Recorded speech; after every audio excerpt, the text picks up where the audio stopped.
Kita ke pertanyaan selanjutnya dari Kadar di Cianjur, Ustaz. Assalamualaikum, Ustaz. Waalaikumsalam warahmatullahi wabarakatuh. Ustaz, apakah boleh kalau kita membaca Al-Quran itu diniatkan pahalanya untuk orang yang sudah meninggal, Ustaz? Apakah akan sampai atau tidak, Ustaz? Ya, ini memang masalah ini sering kita temukan di masyarakat, dan masalah ini sudah sering juga ditanyakan dalam program Tanya Ustadz. Maka kami sampaikan bahwasanya dalam masalah ini para ulama ikhtilaf, para ulama berbeda pendapat. Ada sebagian ulama yang mengatakan dia sampai, ya dia sampai ketika seorang tersebut membaca Al-Quran, kemudian dia hadiahkan dan dia niatkan pahalanya untuk orang yang sudah meninggal, baik itu karib kerabat atau yang lainnya, maka ini sampai. Menurut pendapat sebagian para ulama, dan ini pendapat pertama. Dalil mereka apa? Dalil mereka adalah kias. Mereka mengkiaskan, ya. Sebagaimana haji sampai, ya ketika kita kalau seandainya ada karib kerabat kita atau orang tua kita yang sudah meninggal, kemudian kita melakukan haji, ya, melakukan haji dan kita niatkan untuk dia, menghajikan dia atau mengumrahkan dia, maka ya ini pahalanya sampai. Nah, begitu juga doa, ya, doa apabila kita mendoakan, maka pahalanya insya Allah sampai, dan insya Allah kalau seandainya sebab-sebab doa tersebut sudah dilakukan, sebab-sebab terkabulnya doa tersebut sudah dilakukan, maka dia sampai. Jadi para ulama mengatakan, ya, membaca Al-Quran, ya, pendapat pertama ini mengatakan membaca Al-Quran bila diniatkan pahalanya untuk orang yang sudah mati, maka dia sampai sebagaimana sampainya pahala haji dan umroh dan sedekah, ya, dan sedekah. Ini pendapat pertama. Pendapat kedua adalah yaitu pendapat yang mengatakan, ini juga pendapat yang disampaikan oleh ulama salaf, ya, bahwasanya pendapat ini mengatakan bahwasanya bacaan Al-Quran, ya, bacaan Al-Quran ini tidak sampai pahalanya kepada mayat, ya. Sedangkan bagaimana mereka menjawab terhadap dalil-dalil yang kias yang dilakukan oleh ulama pendapat pertama tadi, mereka mengatakan, ya, itu tidak bisa dikiaskan karena masalah ibadah ini masalah tauqifiyah, ya, tauqifiyah itu harus ada dalilnya. Maka kita tidak bisa mengkiaskan antara baca Quran dengan haji, karena pada hakikatnya kalau kita lihat juga, ya, haji dengan baca Quran itu jauh sekali, ada perbedaan, dan kias, ya, ma'al farik ini kias yang tidak tepat. Kias ketika ada perbedaan ini kias yang tidak tepat. Jadi, ya, mereka mengatakan bahwasanya haji dan umroh ini sampai karena ada dalil khusus. Dalil khusus, ya, yaitu datang seorang wanita kepada Rasulullah, inna faridatallah fil islami al-hajj wa inna abi la yathbut ala rahila afa hujja anhu. Dia datang kepada Rasulullah, seorang wanita, sesungguhnya Allah mewajibkan ibadah haji bagi yang mampu dalam agama Islam, dan bapakku, ya, dia sudah tua, la yathbut ala rahilah, dia tersebut tidak bisa mengendarai kendaraan. Afa ahujja anhu, maka apakah boleh aku menghajikannya?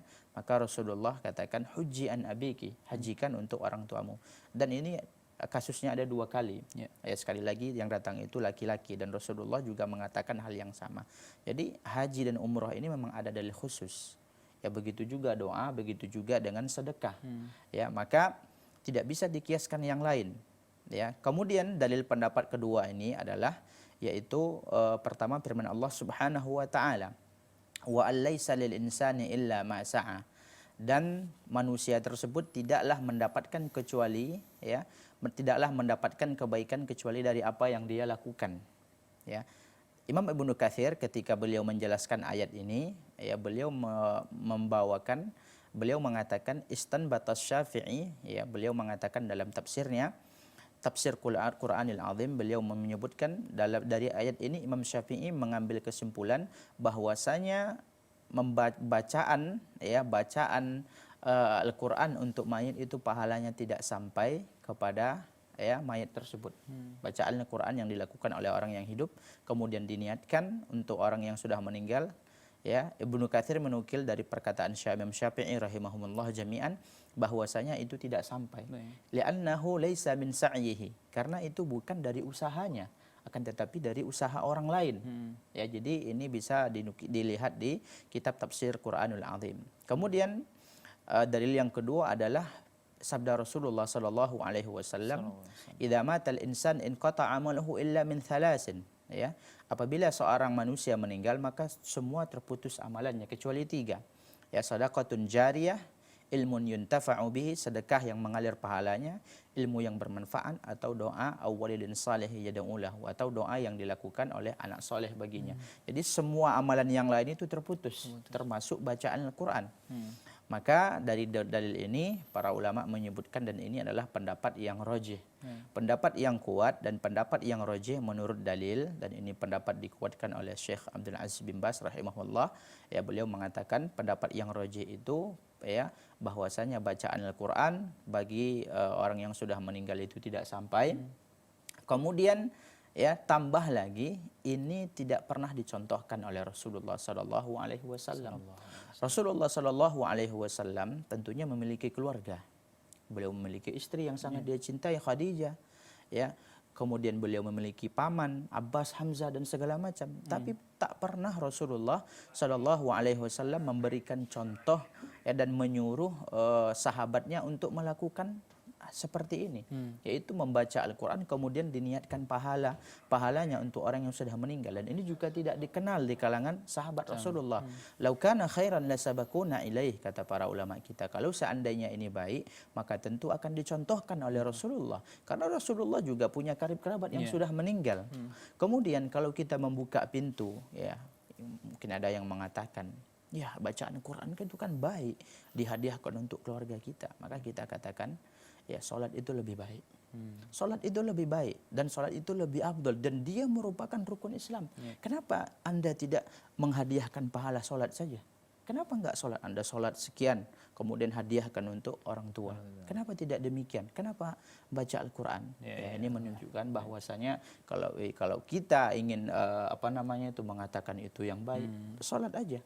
Dan tentunya ini tidak dicontohkan, menghadiahkan sholat ini tidak dicontohkan oleh para ulama kita. Jadi agama Islam ini sebagaimana disebutkan oleh Syekh Abdul Aziz bin Baz, tauqifi ya, dan dia tidak menggunakan akal dan tidak menggunakan logika kita katakan itu kan baik segala macam. Banyak hal yang lebih baik. Ya, sholat itu rukun Islam dan lebih afdal daripada baca Al-Quran. Orang kalau tidak sholat dia bisa kafir. Tapi kalau orang tak baca Al-Quran dia tidak bisa.